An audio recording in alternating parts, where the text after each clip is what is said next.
ఈరోజు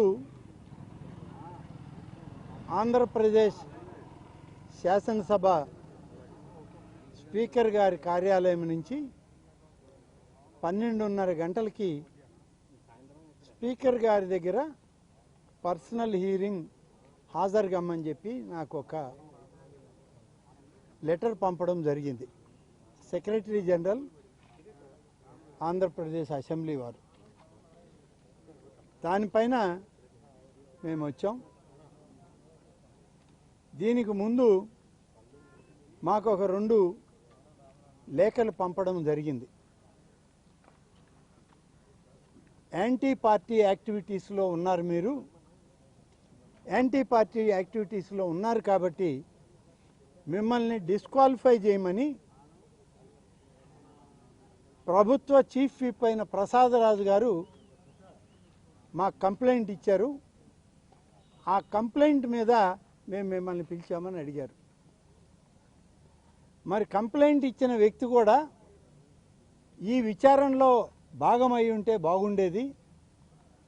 కంప్లైంట్ ఇచ్చినటువంటి వ్యక్తి విచారణలో లేకుండా, మా సమక్షంలో లేకుండా, మీ సమక్షంలో లేకుండా ఆయన కంప్లైంట్ ఇచ్చాను అని చెప్పేసి ఆయన వెళ్ళిపోతే ఆ కంప్లైంట్ వాస్తవమా కాదా అనేటువంటి నిర్ధారణ శాసనసభ కార్యాలయం తీసుకోకుండా మమ్మల్ని ఈ విచారణకి రమ్మనడం ఇది చట్టబద్ధం కాదు, న్యాయబద్ధం కాదు అని చెప్పి చెప్పడం జరిగింది.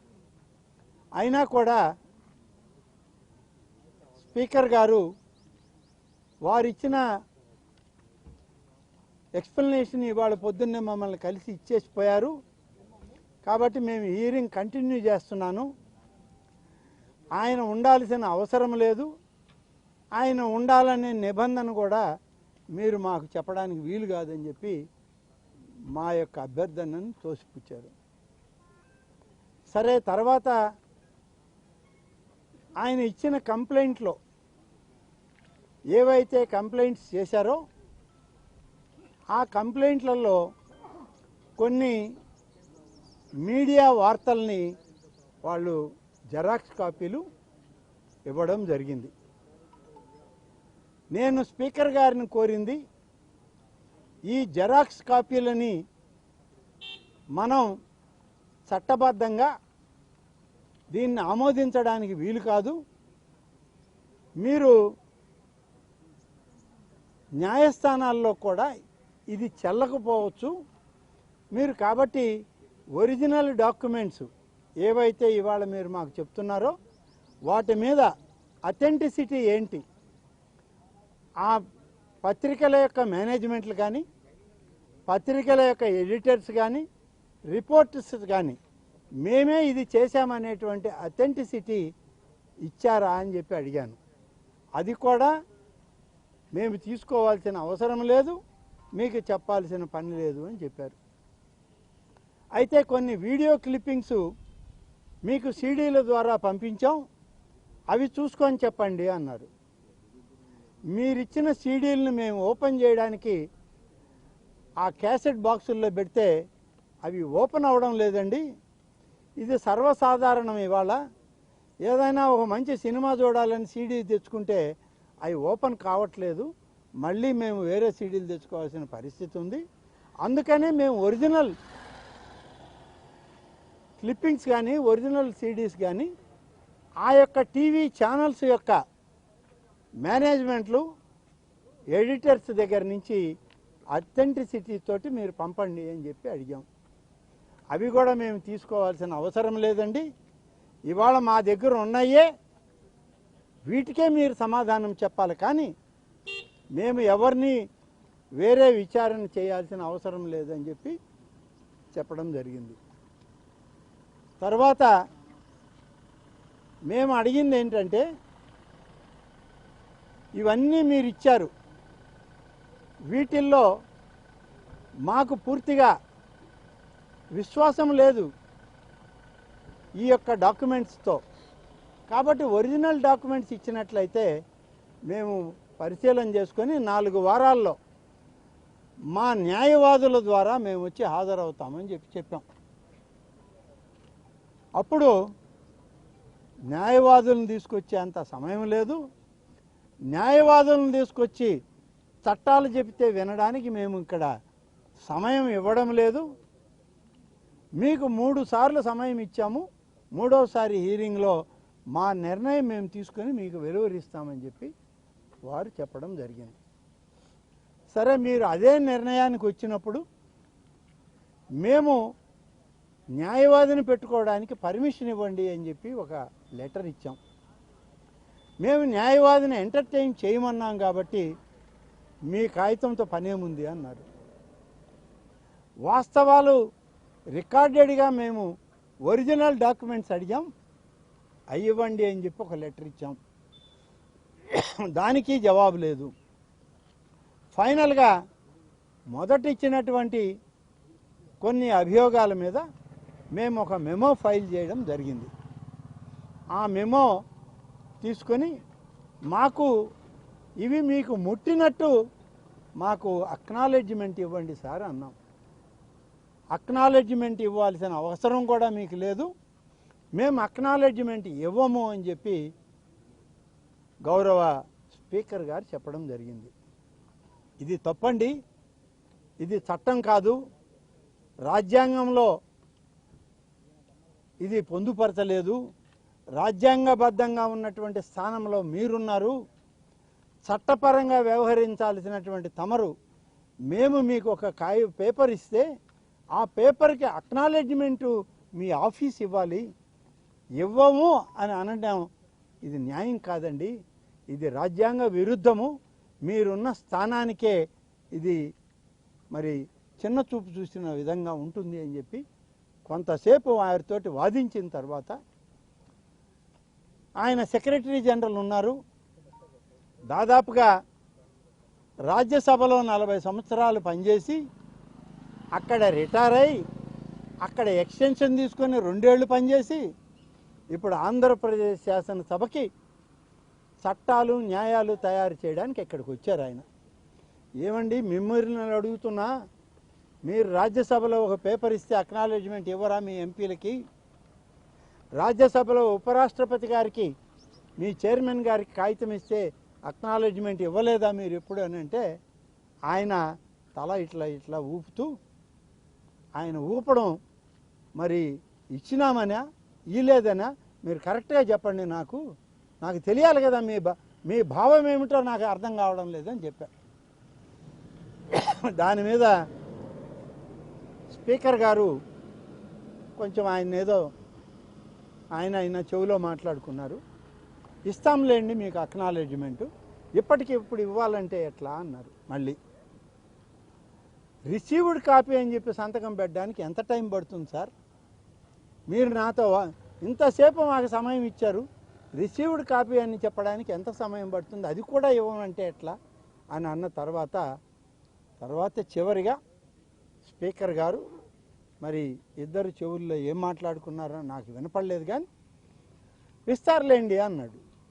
చెప్పండి సెక్రటరీ జనరల్ గారు, ఇవాళ ఇస్తారా, సాయంత్రం ఇస్తారా, రేపు ఉదయం వచ్చి కనుక్కోమంటారా అని అడిగాను.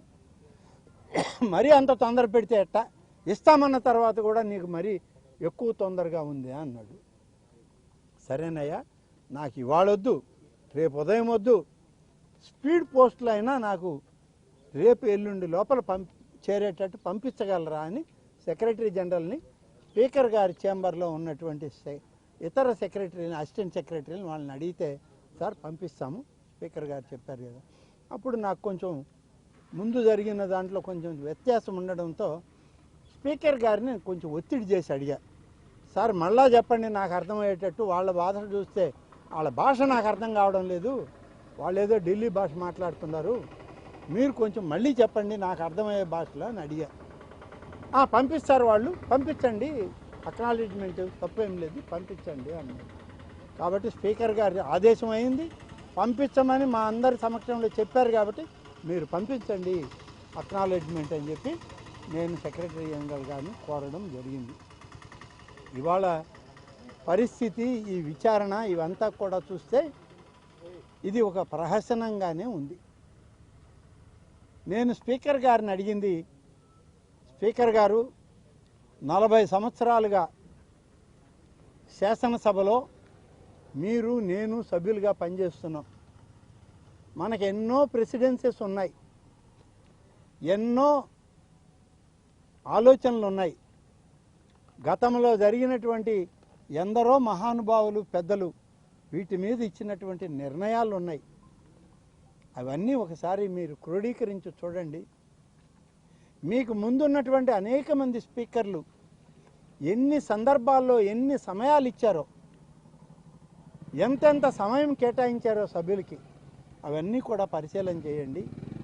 వాటి తర్వాత ప్రెసిడెన్సెస్ ఏమొచ్చినాయి, ఎప్పుడు ఏ నిర్ణయాలు తీసుకున్నారనే విషయం కూడా మీరు పరిశీలన చేయండి. అంటే నేను నిర్ణయం తీసుకున్నాను, నేను తీసుకోబోయేటువంటి ఈ నిర్ణయం రాబోయేటువంటి శాసనసభలకి ప్రెసిడెన్స్ కావాలి అని కోరుకుంటున్నాను అన్నాడు. ఎట్లా అవుతుందండి? మీ పాత వాళ్ళవి, మీ పెద్దలవి, మీ ముందు స్థానాల్లో గౌరవప్రదంగా ఉన్న వాళ్ళు ఇచ్చిన ఆదేశాలు మీకు ప్రెసిడెన్సెస్ కాకపోతే మీరిచ్చేటువంటి ఆదేశం నెక్స్ట్ తరం వాళ్ళకి ఎట్లా ప్రెసిడెన్స్ అవ్వద్దని మీరు అనుకుంటున్నారు? ఉదాహరణకి ఈ స్థానంలో మీరు కాకుండా మరొకరు ఎవరైనా రావచ్చు, నేనైనా రావచ్చు. మీ నిర్ణయాన్ని నేను ఆమోదించాలనేటువంటిది ఎక్కడుందండి శాసనం? చెప్పండి అని చెప్పి స్పీకర్ గారిని కోరాం. వారికి ఇంకొకటి కూడా చెప్పాను. మన రూల్స్ బుక్లో 3 దఫాల కన్నా పైన మనం ఎక్స్ప్లెనేషన్ అడగకూడదని ఎక్కడన్నా రూల్ ఉందా? అసెంబ్లీ రూల్స్ అంతా చదివాను నేను, ఎక్కడా రూల్ లేదు. నేను ఈ రూల్ పెట్టుకున్నాను అన్నారు ఆయన ఇప్పుడు పెట్టుకున్నానంట. అసెంబ్లీ రూల్స్ ప్రొసీజర్తో నాకు పని లేదు అన్నారు. సరే, రాజ్యాంగంగా ఎక్కడైనా అవకాశం ఉందా అంటే లేదన్నారు. అసెంబ్లీ రూల్స్ లేదు, రాజ్యాంగ పరిధి లేదు. మరి పూర్వపు శాసనసభల్లో తీసుకున్న నిర్ణయాలను ఏమన్నా తీసుకుంటారా అంటే అవి చూడాల్సిన అవసరం లేదన్నారు. ముందు ఉన్నటువంటి స్పీకర్లు వాళ్ళు ఏమైనా నిర్ణయాలు మీకు ఇచ్చారా అంటే అయ్యైనా చెప్పండి అంటే ఆ స్పీకర్లు ఏమి ఇచ్చారో నేను చూడాల్సిన పని లేదు. నేను 3 వాయిదాలు ఇచ్చాను, మూడో వాయిదాలో నేను నిర్ణయం తీసుకుంటున్నానని చెప్పేశారు. ఆయన ఏమి నిర్ణయం తీసుకుంటాడో అదేమన్నా ఇప్పుడు చెప్పగలరా అన్నాను. ఇప్పుడు ఎట్లా చెప్తాను, మళ్ళీ చెప్తాను అన్నాను. మళ్ళీ రావాలన్నా మేము అన్నాం. ఓకే, ఇంకా మీరు దయచేయొచ్చు అన్నాడు. అది జరిగింది. మిమ్మల్ని కూడా కోరుకుంటున్నాం, దయచేయొచ్చు అని స్పీకర్ గారు కోరిన తర్వాత మేము కూడా ఇంకా బయలుదేరుతాం. స్పీకరు నేను మీతో విచారిస్తే జరుపుతున్నాడు, మీతో విచారణ జరిపే టైంలోనే నేను నిర్ణయం తీసుకున్నాను అని ఎలా అన్నారు? 3 దఫాలకే నేను నిర్ణయం ప్రకటించదలుచుకున్నాననే నిర్ణయం తీసుకున్నారట ఆయన. ఎట్లా అనేది నేను అడిగాను కదండి. ఆయన మీరు అడిగిన దానికి నేను చెప్తా వినండి. మీరు మళ్ళీ పక్కకి తిరిగితే నేనేం చెప్పగలను? ఆయన అడిగిన దానికి నేనేమి అడిగానంటే, మీకు అసెంబ్లీ రూల్స్ బుక్ ఉంది, అసెంబ్లీ రూల్స్ బుక్లో ఎక్కడైనా ఇది క్రోడీకరించి ఉందా? ఈ రూల్స్లో ఎక్కడైనా 3 వాయిదాలే ఇవ్వాలని రూల్ ఉందా చెప్పమన్నాను. ఆ రూల్ లేదు. ఇది నేను తీసుకోబోతున్న నిర్ణయం, నా నిర్ణయం భవిష్యత్ తరాలకి మార్గం అవుతుంది అన్నాడు. అది ఎట్లా అవుతుందండి? మన పాత తరాలది మీకు ఆదర్శం కాలే, ఇప్పుడు మీరు తీసుకునేది భవిష్యత్ తరాలు ఎందుకు వినాలి? అప్పుడు మీరో నేనో ఎవరో ఒకరు ఉంటాం అక్కడ. మీరు చెప్పింది నేను వినాలనే రూలు, మీరు 3 దఫాల కంటే నేను 20 వాయిదాలు ఇస్తానంటాను, కొడతారా ఎవరన్నా అన్నాడు. నీతో మాట్లాడలేము అన్నాడు. సరే, ఆల్రెడీ డెసిషన్ అయిపోయిందని చెప్పినాడు ఒకసారి. అది మాకు చెప్పలేదు. చెప్పని మాట నేను చెప్పలేను, కానీ 3 దఫాలకే నిర్ణయం చేస్తాను అనే నిర్ణయం నాది అన్నాడు. Okay okay, thank you. Okay, right. Sir, received copy పోస్టల్లో పద్ధతి ఎక్కడ లేదు కదా, ఎక్కడ అక్నాలెడ్జ్మెంట్ మామూలుగా రిసీవ్ బై హ్యాండ్ ఇస్తారు. ఒక మాట మీకు ఏం చెప్తున్నానంటే, రిసీవ్డ్ కాపీ ఇవ్వండి అన్నాం.